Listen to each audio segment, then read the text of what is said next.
అప్పుల బాధలు వెంటాడుతున్నాయా? అయితే 6 జేవిఆర్ వారి జాతిరత్నాలు ధరించండి. అందరికీ నమస్కారం. నేను మీ కట్టా కార్తీక్.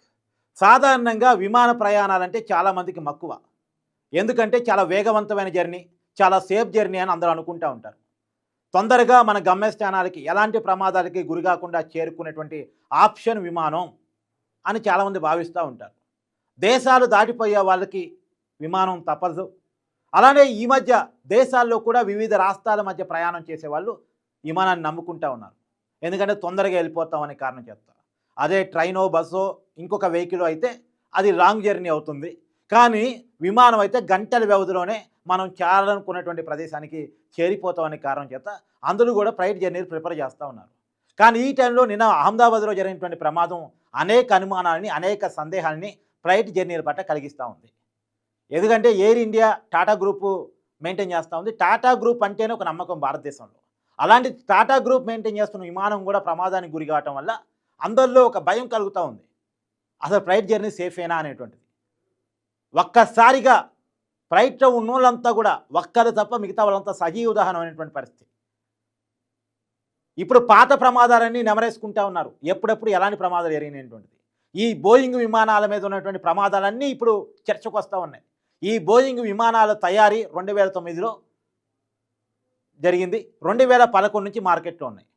2011 నుంచి కూడా చాలా కంప్లైంట్స్ ఉన్నాయి.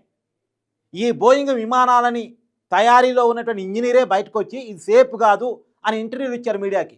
ఇంటర్నేషనల్ మీడియాకి ఇంటర్వ్యూలు ఇచ్చాడు. అప్పుడు బోయింగ్ సంస్థ నిర్వాహకులు అతని మీద కేసులు కూడా పెట్టారట. ఇది సేఫ్ కాదు. గతంలో ఈ బోయింగ్ విమానం ఇప్పుడేమో 787 నిన్న ప్రమాదానికి గురైంది. నిన్న ఆ గతంలో 737 అనేటువంటి ఒక విమానం ఆఫ్ఘనిస్తాన్ అని అంటున్నారు. పెద్ద ప్రమాదానికి గురైంది. సముద్రంలో పడిపోయి 151 మంది చనిపోయారట గతంలో, కొన్ని సంవత్సరాల క్రితం. ఇది నిన్న జరిగిన ప్రమాదం ప్రపంచంలోనే అతిపెద్ద రెండో ప్రమాదం. గతంలో 1995లో దాదాపు 300 మంది చనిపోయారట ఫ్లైట్ క్రాష్ ఫలితంగా. దాని తర్వాత భారతదేశంలో అయితే అతిపెద్ద ప్రమాదం ఇది, అతి ఘోరమైన ప్రమాదం ఇది. ఇప్పటివరకు అంతున్న లెక్కల ప్రకారం 265 మంది చనిపోయారు. అంటే మొత్తం 230 మంది ప్రయాణికులు ఉన్నారు. 229 మంది చనిపోయారు, ఒక్కళ్ళు బయటపడ్డారు. 2 పైలట్స్ ఉన్నారు, పైలట్ కో పైలట్, 2 చనిపోయారు. తర్వాత ఎయిర్ హోస్టర్స్ సిబ్బంది మొత్తం 10 మంది ఉన్నారు, ఆ 10 మంది చనిపోయారు. మొత్తం ఫ్లైట్లో 242 మంది ఉన్నారు, 241 మంది చనిపోయారు, ఒక్కళ్ళు మాత్రం బయటపడ్డారు. అందులోనూ ఈ ఫ్లైట్ క్రాష్ అయిన తర్వాత అది ఒక భవనం మీద పడటం వల్ల, ఆ భవనం ఒక మెడికల్ కాలేజీ కావటం వల్ల అక్కడ ఉన్నటువంటి జూనియర్ డాక్టర్సు సిబ్బంది మొత్తం కలిపి దాదాపు ఇప్పుడు అఫీషియల్గా 25 మంది అని చెప్తున్నారు. కానీ 50 మంది అయి ఉంటారని ఇంటర్నేషనల్ మీడియా కథనాలు చెప్తా ఉన్నాయి. ఇప్పటి వరకు 25 మంది అనుకున్నప్పుడు కూడా 265కి లెక్క వస్తూ ఉంది. 265 మంది చనిపోయారని. కానీ బయట లెక్కలు మాత్రం ఇంకా విపరీతంగా ట్రోల్ అవుతున్నాయి. 290 మంది చనిపోయారని. సరే, సంఖ్య అఫీషియల్గా ఇవాళ కాకపోయినా రేపని చెప్తారు, అప్పుడు మనం తెలుసుకోవచ్చు. కానీ అందరూ సజీవ దహనమైన పరిస్థితి. క్షణాల వ్యవధిలో, సెకండ్ల వ్యవధిలోనే మాంసం ముద్దల్లా మిగిలిపోయినటువంటి పరిస్థితి. దారుణమైనటువంటి ఘటన. నిజానికి ఈ బోయింగ్ డ్రీమ్ లైనర్ 787 అనేటువంటి విమానం చాలా స్ట్రాంగు అని అందరూ అనుకుంటూ ఉంటారు. ఎందుకంటే స్టీల్ కంటే స్ట్రాంగ్ అయినటువంటి దాంతో అల్యూమినియం కంటే లైట్ వెయిట్ అయినటువంటి ఫైబర్ కార్బన్తో దీన్ని తయారు చేశారట. ఫైబర్ కార్బన్ ఇది స్టీల్ కంటే స్ట్రాంగ్ ఉంటుందంట, అల్యూమినియం కంటే కూడా లైట్ వెయిట్ ఉంటుందంట. ఇది ఈ విమానానికి ఉన్న ప్రత్యేకత ఏంటి అంటే ఎక్కువ మంది ప్రయాణికులు దీంట్లో ప్రయాణం చేయవచ్చు. దగ్గర దగ్గర 290 మంది ప్రయాణికులు దీంట్లో ప్రయాణం చేయొచ్చు. నిన్న ఉంది 241 మంది. మొత్తం సిబ్బందితో కలిపి 290 మంది వరకు దీని ద్వారా ప్రయాణం చేయొచ్చు. ఇది ఫ్యూయల్ కూడా ఎక్కువ తీసుకుంటూ ఉంటుంది. పర్ సెకండ్ 4 లీటర్ల ఫ్యూయల్ కావాలట దీనికి, పర్ సెకండ్.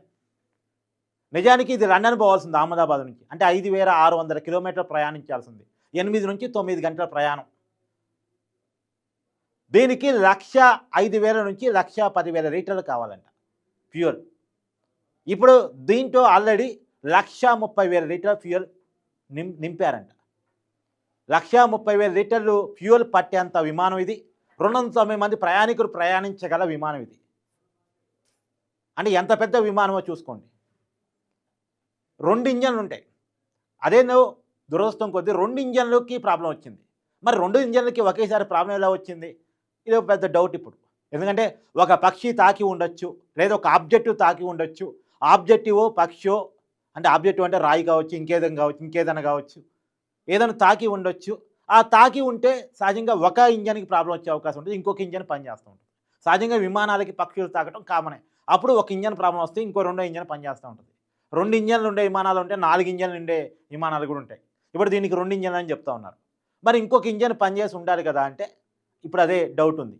నిజానికి ఈ పర్టికులర్ విమానానికి గత సంవత్సర కాలంలో 2 సార్లు ప్రాబ్లం వచ్చిందంట. గతంలో షార్జాలో ఎమర్జెన్సీ ల్యాండింగ్ కూడా చేసున్నారంట. గతంలో ఎమర్జెన్సీ ల్యాండింగ్ చేసుంది. 2 సార్లు ప్రాబ్లం వచ్చి ఉన్నటువంటి విమానాన్ని ఇంకా ఎందుకు ఉపయోగిస్తున్నారు అనేది ఇప్పుడు టాటా గ్రూప్ సమాధానం చెప్పాలి.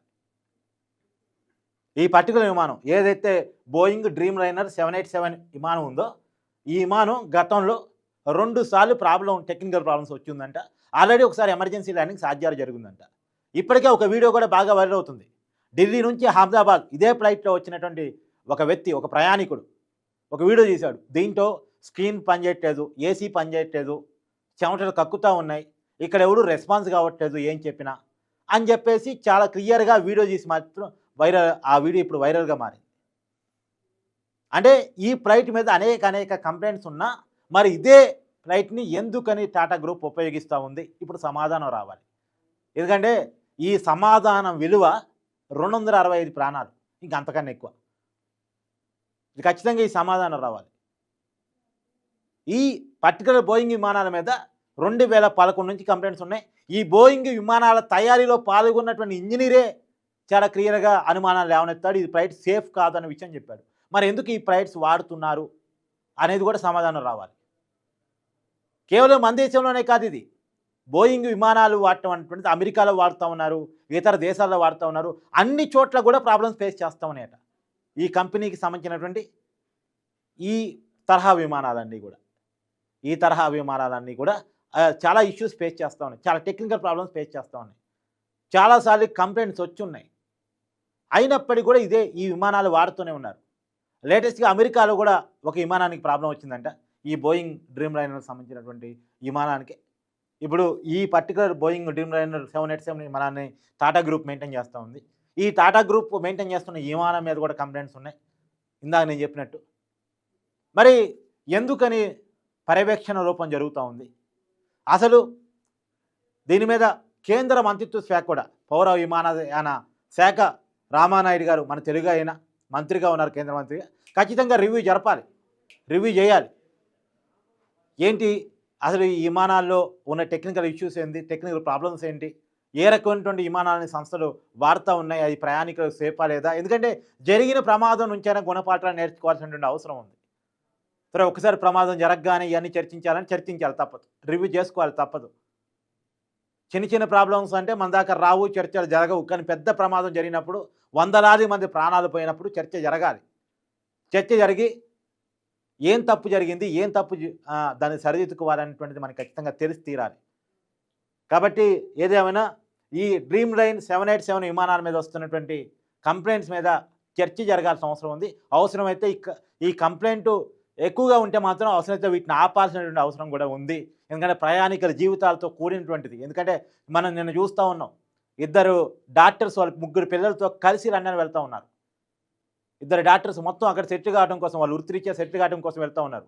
3 పిల్లలు, భార్యాభర్త, మొత్తం సజీవ సమాధి. అంటే ఒక్కొక్కరిది ఒక్కో స్టోరీ. ఒకే కుటుంబానికి సంబంధించిన, ఒకే సామాజిక వర్గానికి సంబంధించిన అనేక మంది, దాదాపు 21 మంది అంటున్నారు, చనిపోయారు. ఒక మాజీ ముఖ్యమంత్రి చనిపోయారు.